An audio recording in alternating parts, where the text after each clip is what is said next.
Querido amigo, hoje temos diante de nós a tarefa de estudarmos mais 2 capítulos do livro de Números. Nós vamos estudar hoje os capítulos 8 e 9 de Números. No capítulo 8, temos 7 parágrafos em que é relatada a consagração dos levitas. Em primeiro lugar, nos versículos 1 e 2, temos a ordem divina para Moisés consagrar os levitas.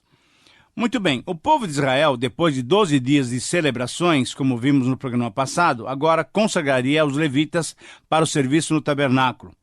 Deus ordenou a Moisés que passasse a Arão a tarefa de iluminar o santuário. Nessa ordem, para que Arão acendesse as 7 lâmpadas para iluminar a área ao redor do candelabro, vemos o complemento das orientações que nós já estudamos lá em Êxodo 25, 31 a 40, em que Deus ordenou que o candelabro deveria ser construído conforme tal e tal modelo. Sendo que os levitas começariam a ministrar, o ambiente dentro do lugar santo deveria estar bem iluminado. Assim também, todo o serviço a Deus deve ser feito às claras, sem que haja trevas no exterior ou no interior daquele que serve a Deus. Querido amigo, essa é a nossa responsabilidade, de servirmos a Deus sem qualquer impedimento. Em segundo lugar, ainda no capítulo 8, nós vemos os versos 3 a 4, e aqui temos a obediência do sacerdote Arão. Neste trecho, constatamos que Arão foi diligente em atender à ordem recebida, acendendo as 7 lâmpadas que constituíram o candelabro. Este era uma peça só de ouro batido, conforme o modelo que Deus tinha dado a Moisés. São 2 as lições que podemos perceber nesse relato. Primeiro, sendo o candelabro feito de ouro e certamente produzido através do fogo e do malhar do ourives, nos lembra o Senhor Jesus, que além da sua realeza simbolizada no ouro, também sentiu a dor do sofrimento, tornando-se a luz do mundo, conforme João 8,12. E uma segunda lição é que as luzes acesas demonstravam a necessidade de que o povo de Israel, tanto quanto nós, temos de uma iluminação do Espírito Santo, pois ele é simbolizado pelo óleo, o azeite que ilumina, que enche e que cura. Uma pergunta muito delicada, mas muito importante que eu devo fazer é: você tem usufruído da luz de Jesus e do Espírito Santo? Podemos caminhar com segurança, querido amigo, podemos caminhar com tranquilidade, pois temos o Filho e também o Espírito Santo a nos iluminar. Em terceiro lugar, nos versículos 5 a 11, nós temos a consagração, isso é, a dedicação dos levitas. Esses versos nos mostram 7 verdades. A dedicação dos levitas deveria ser iniciada com a aspersão da água da expiação, simbolizando a purificação dos pecados, conforme João 13, João 17, Efésios 5. Segundo, seria necessário que eles rapassem todos os pelos do corpo e também lavassem as suas roupas, simbolizando uma purificação completa. Estariam, então, despindo-se da velha natureza e revestindo-se da nova roupa que temos em Cristo Jesus. Terceiro, eles deveriam também oferecer ao Senhor um novilho com oferta de cereal. Quarta atitude, Moisés também deveria oferecer mais um novilho como oferta pelo pecado, significando que, ao assumirem o ministério no tabernáculo, eles estariam livres de qualquer falta, de todas as transgressões.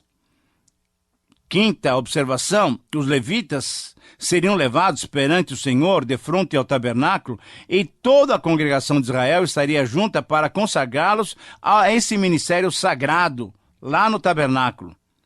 Sexta observação, no versículo 10 nós lemos: quando, pois, fizerdes chegar os levitas perante o Senhor, os filhos de Israel porão as mãos sobre eles. Agora, você pode imaginar que cena tão maravilhosa foi essa? No pátio do tabernáculo, dentro dos seus limites, todos os levitas estavam sendo dedicados e todo o povo de Israel, rodeando os limites do tabernáculo, estavam com suas mãos erguidas, abençoando-os e aprovando-os para que fossem separados e consagrados no lugar dos primogênitos israelitas. E uma sétima verdade, uma sétima observação é que, conforme o versículo 11, Arão os apresentariam como oferta movida dos filhos de Israel ao Senhor, e assim seriam consagrados para esse serviço sagrado. Querido amigo, Você tem consagrado a sua vida ao Senhor? Você tem consagrado o seu trabalho ao Senhor? Hoje nós não precisamos mais de nada exterior como água, cereais ou animais. Quando Deus olha o meu e o seu coração, Ele vê o nosso interior e a nossa consagração. Em quarto lugar, agora nos versículos 12 a 14 do capítulo 8 de Números, nós temos a ordem para o sacrifício que Moisés também deveria fazer. Nesses 3 versos, encontramos mais uma etapa dessa consagração. Primeiro, os levitas deveriam colocar as suas mãos sobre os 2 novilhos, demonstrando total identificação com quem perderia a sua vida por eles levitas. Segundo, então Moisés deveria oferecer cada um dos novilhos, um como oferta pelo pecado e outro como holocausto para fazer expiação, promovendo assim a total purificação dos levitas para o ministério sagrado. Terceiro, Moisés deveria organizar todos os levitas em frente a Arão e aos seus filhos, que eram Eleazar e Itamar, e o próprio Moisés deveria apresentá-los como oferta movida ao Senhor. Quarta atividade, os levitas seriam a oferta, isto é, a oferta dos filhos de Israel ao Senhor. Quinta atividade, e assim estariam Moisés e Arão e os seus filhos separando os levitas dos filhos de Israel para esse ministério muito específico de trabalhar no tabernáculo. Querido amigo, quando você era bem pequeno, seus pais o consagraram a Deus? Olha, eu lembro da minha situação contada por meus pais, é lógico. Nós somos em 4 irmãos e, conforme os relatos da minha mãe, principalmente, todos nós fomos dedicados a Deus bem no início da nossa vida. Você tem feito isso com seus filhos? Você tem entregue eles nas mãos do Senhor? E você? Você, mesmo se for sozinho, se você não pertence a uma família cristã, você já voluntariamente se entregou ao Senhor? É isso que Deus espera de cada um de nós. Em quinto lugar, nos versículos 15 a 19, temos a tarefa ministerial dos levitas. Parece-me que nesses versos chegamos ao ponto alto dessa cerimônia. Primeiro, os levitas entrariam na tenda da congregação, isto é, no tabernáculo, para ministrar. Segundo, Moisés os apresentaria ao Senhor e então eles começariam a ministrar ao Senhor. Terceiro, Deus insistiu em confirmar que ele escolhera os levitas para serem aqueles que se dedicariam a Deus no lugar dos primogênitos israelitas. Quarto, Deus reforça o seu direito sobre os primogênitos, conforme o versículo 17, recordando como ele os tinha separado quando feriu o Egito.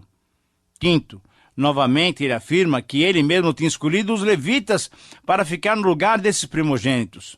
Sexta observação, Deus então reafirma porque os levitas eram dele. Então Deus os entregava agora a Arão e a seus filhos para que oficiassem no tabernáculo. E uma sétima observação, conforme o versículo 19, Deus diz claramente que a tarefa deles era ministrarem em nome dos israelitas, para que nenhuma praga os atingissem quando chegassem perto do tabernáculo. Em sexto lugar, nos versículos 20 a 22, quase que terminando o capítulo 8, nós temos agora a dedicação por Arão aos levitas, dos levitas ao Senhor. Nesses versos, nós temos a afirmação de que todas as ordens de Deus foram obedecidas claramente, totalmente, por Moisés, por Arão, pelos filhos de Israel e também pelos levitas. E assim, eles começaram a ministrar no tabernáculo, e conforme o versículo 22, depois disso, chegaram os levitas para fazerem o seu serviço na tenda da congregação. Querido amigo, você tem obedecido às ordens divinas completamente? Você tem servido o Senhor conforme as instruções que Ele tem dado? Deus espera isso de cada um de nós. E finalmente agora, terminando o capítulo 8, nos versículos 23 a 26, nós temos os limites dos trabalhos dos levitas. Finalmente aqui, concluindo esse assunto e esse capítulo, Deus ainda reforça o que antes já tinha ficado claro. O limite da idade dos levitas ministrarem seria de 25 anos para cima, até a idade de 50 anos, após o que eles estariam desobrigados do serviço e não serviriam mais no tabernáculo. Mas eles poderiam ainda ajudar outros levitas mais novos nas suas outras tarefas. Essa limitação de idade do seu tempo de serviço, 25 anos, na verdade, se deu certamente porque o trabalho de um levita era um trabalho penoso, era um trabalho árduo. Além de tantos detalhes que já mencionamos, eles teriam que desmontar e carregar e remontar o tabernáculo todas as vezes que Israel se movimentava ou parava no deserto. Querido amigo, nós vemos aqui o cuidado de Deus para com seus filhos, para com seus servos, aqueles que ministram a Ele. O trabalho do Senhor deve ser feito com alegria e total disposição. O Senhor não precisa de sacrifícios. Um coração quebrantado e que tenha disposição é que agrada ao Senhor. É assim que você age? Que o Senhor te abençoe. Não faça nada por esforço próprio. Ele quer que você faça motivado com a alegria do Espírito Santo. Muito bem, depois de estudarmos todos esses detalhes relativos à consagração dos levitas no capítulo 8, agora vamos para o capítulo 9, com seus 23 versículos. Nesse capítulo também, nós temos 7 parágrafos em que é estabelecida a celebração da Páscoa. Devemos prestar muita atenção, porque esta era a segunda Páscoa que Israel celebrava. A primeira Páscoa fora celebrada ainda no Egito. Você deve se lembrar, quando estudamos Êxodo, na ocasião da libertação de Israel do Egito. Fazia exatamente um ano que o povo tinha saído do Egito, sob a poderosa mão de Deus. E deve-se acrescentar ainda que, por causa da rebelião, da incredulidade demonstrada, que nós vamos ver em próximos capítulos, no capítulo 13 e 14, a Páscoa só seria celebrada depois de terem entrado na Palestina, lá em Josué capítulo 5. Então vamos detalhar bem esse texto, porque ele trata então dessa cerimônia da Páscoa, a segunda Páscoa que Israel celebra agora completamente livre das mãos escravizadoras do Egito. Vamos então, em primeiro lugar, ver nos versículos 1 a 3 a ordem para celebrar e a data da Páscoa. Depois de toda a celebração do capítulo 7 e da consagração dos levitas no capítulo 8, Deus agora ordena a Moisés que Israel deveria celebrar a Páscoa respeitando a data já estabelecida lá no livro do Êxodo. A Páscoa devia ser celebrada ao pôr do sol do 14º dia do primeiro mês desse segundo ano. O pôr do sol significava para o israelita o final de um dia e o início do outro. Era nesse horário que essa refeição cheia de simbolismo deveria ser celebrada. Em segundo lugar, nós temos nos versículos 4 e 5 a ordem sendo obedecida. Nesses 2 versos, nos é relatado que os israelitas prontamente obedeceram a Deus e comeram a Páscoa na tarde do 14º dia do primeiro mês do segundo ano. Devemos recordar que os alimentos ingeridos tinham um profundo significado. O cordeiro ou o cabrito, cujos ossos não poderiam ser quebrados, simbolizavam o sangue aplicado nas portas, livrando da morte os primogênitos. Simbolizavam o Senhor Jesus, que não teve nenhum osso quebrado na sua crucificação. Os pães asmos, sem fermento, simbolizavam Jesus, o verdadeiro pão da vida. E as ervas amargas referiam-se às amarguras sofridas durante o período da escravidão. É importante lembrar também que eles se alimentavam com seus lombos cingidos, com as sandálias nos seus pés e em suas mãos seguravam um cajado, relembrando a pressa que tinham de sair da escravidão. Em terceiro lugar, os versículos 6 a 7, temos o pedido dos que estavam impuros. Nesses versos, percebemos como a cerimônia da Páscoa era importante e era amada pelos israelitas. Por causa da pureza da cerimônia e da santidade de Deus, e se por algum motivo um israelita estivesse impuro, ele não poderia participar dessa celebração. Diante dessas 2 constatações, mesmo os que estavam impuros, cerimonialmente, eles, por tocarem talvez num cadáver ou fazerem qualquer outra coisa que os tornasse impuro, eles foram pedir a Moisés e Arão a possibilidade de participar daquela cerimônia tão significativa. Conforme o versículo 7, eles perguntaram: por que havemos de ser privados de apresentar a nossa oferta ao Senhor, ao seu tempo, no meio dos filhos de Israel? Era uma pergunta justa até, mas que demonstrava principalmente o profundo desejo de poderem celebrar a Páscoa, de celebrar a libertação do Egito. Será que temos esse mesmo desejo de participarmos das celebrações em honra ao Senhor? Querido amigo, você tem valorizado, por exemplo, a ceia do Senhor? Você participa com integridade de sua vida? Ou muitas vezes você participa apenas como um ritual, mesmo o seu coração estando em pecado, estando impuro? O que Deus requer é que haja uma participação, mas que haja pureza de vida. Em quarto lugar, no versículo 8, então Moisés consulta o Senhor. O que se destaca aqui é a humildade de Moisés em procurar a Deus para obter a orientação certa a essa questão levantada. É importante percebermos pelo menos dois aspectos. Primeiro, mesmo com toda a sua experiência, formação, sabedoria, Moisés não agia sem a orientação de Deus. A sua relação com Deus era fundamental. Embora pudesse ele responder que a lei devesse ser obedecida, Moisés, sentindo o desejo sincero daqueles que vieram perguntar-lhe, como um bom pastor que ele era, ele quis lhes dar a resposta certa, atendendo-lhes a solicitação. Querido amigo, você tem tido esse coração de Moisés, um coração humilde e interessado nos seus irmãos? Essa é a maneira pela qual Deus quer que nós nos relacionemos no corpo de Cristo. Em quinto lugar, nos versículos 9 a 12, temos a resposta amorosa de Deus para esses que estavam impuros cerimonialmente. Essa resposta divina já revelava, nesses tempos tão antigos, que o que Deus valoriza era o espírito e não a letra da lei. Não seria por um impedimento técnico e até involuntário, como, por exemplo, tocar ou estar próximo de um cadáver, que ele não permitiria que um adorador sincero o adorasse em espírito e em verdade. Não! Deus é maravilhoso, Deus é gracioso, então Deus estabeleceu uma nova oportunidade para que esses que estavam impuros cerimonialmente pudessem lhe adorar. Poderiam celebrar a Páscoa no mês seguinte. Essa era uma prova clara da graça de Deus derramada sobre aqueles que de fato desejavam adorá-lo de uma maneira sincera. Esse é o procedimento do nosso Deus, misericordioso, cheio de graça e amoroso. Você tem experimentado essa graça divina na sua vida? Deus é assim, cheio de graça e de misericórdia.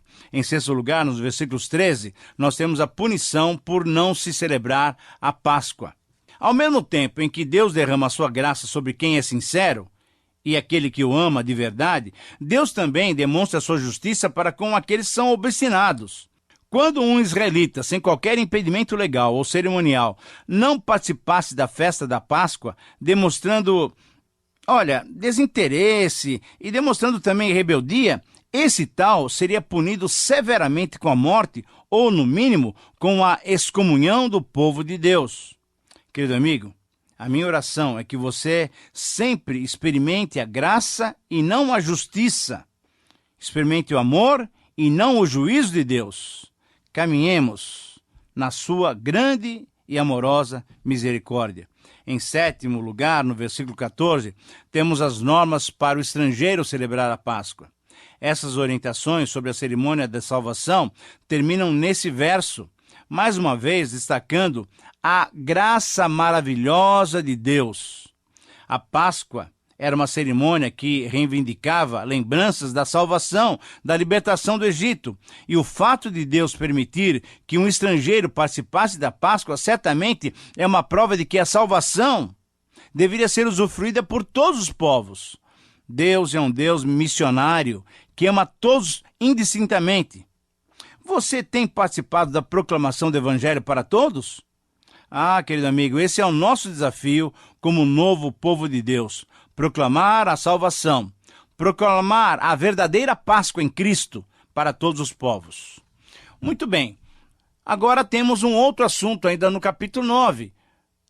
Do versículo 15 em diante, temos agora a narrativa sobre a nuvem do Senhor. Ainda nesse capítulo, então, temos essas verdades de que a nuvem era a maneira pela qual os israelitas sabiam qual era a vontade de Deus na sua caminhada pelo deserto. Em primeiro lugar, no versículo 15, nós temos a constatação do cuidado de Deus para com seu povo. Esse cuidado se evidenciava através da nuvem, através da coluna de fogo, que ficava sobre o tabernáculo como sinal da vontade de Deus para com seu povo, fazendo-o marchar ou acampar. Em segundo lugar, no versículo 16, nós temos a definição dos dois sinais. Conforme esse verso, durante o dia, a nuvem cobria o tabernáculo e durante a noite, a coluna de fogo também ficava sobre o tabernáculo. Esses dois sinais tinham o propósito de proteger Israel. Durante o dia, a nuvem trazia sombra sobre todo o acampamento de Israel, enquanto durante a noite, o clarão produzido pelaquela coluna de fogo servia para iluminar todo o acampamento, trazendo segurança para qualquer israelita. Em terceiro lugar, no versículo 17, nós temos a orientação divina dada através dos sinais. Desses dois sinais, querido amigo, certamente estamos diante de uma manifestação sobrenatural, é claro. Essa nuvem, essa coluna de fogo, era uma manifestação especial, sobrenatural de Deus e demonstravam a sua orientação ao povo. Se a nuvem se levantava, os israelitas partiam. Se a nuvem parava, os israelitas acampavam. Era assim que Deus conduzia o caminhar do seu povo. Em quarto lugar, nos versículos 18 e 19, temos a obediência de Israel aos sinais divinos, a esses dois sinais. Esses versos nos mostram a seriedade com que o relacionamento de Israel com Deus era desenvolvido. Quando a ordem do Senhor era percebida, havia total obediência, havia uma movimentação. Afinal, esse era o método de Deus expressar o seu querer. Temos que nos lembrar que, sendo Deus quem Ele é, pode-se comunicar e comunicar a sua vontade da maneira que Ele quer, das maneiras mais diferentes. A nós só nos resta obedecer. Em quinto lugar, nos versículos 20 a 21, vemos a disponibilidade da obediência israelita. O que deve ser destacado aqui, nesses versos, é a disponibilidade, a facilidade, a prontidão e a mobilização em obedecer ao Senhor. Poucos dias, desde a tarde até amanhã, quer de dia, quer de noite, são frases. Essas frases provam essa mobilidade transitória de Israel em obediência aos sinais que indicavam a vontade de Deus. É assim que nos comportamos diante do Senhor ou temos ficado mais fixos no alcançar os nossos alvos e os nossos propósitos? Em sexto lugar, no versículo 22, temos a repetição do sinal divino. Novamente, a demonstração de saída fácil destaca-se nessa palavra. Por 2 dias, por 1 mês, por mais tempo, Israel tinha consciência de que Deus tinha o melhor para ele e obedecia ficando acampado ou se mobilizando em marcha. Em sétimo lugar, no versículo 23, terminando o capítulo, registramos como era essa maneira de Deus falar. Mais uma vez se destaca a expressão por ordem, como aparece no versículo 18 e 20, demonstrando que essa era a maneira de Deus expressar a sua vontade e a sua motivação para que Israel obedecesse. No Novo Testamento, a nuvem de glória é a própria presença do Senhor conosco. Você tem experimentado a presença e a direção do Senhor no seu viver? Muito bem, chegamos ao final de mais um programa e nós somos gratos a Deus por sua capacitação e a você por sua companhia. Que Deus te abençoe e um grande abraço.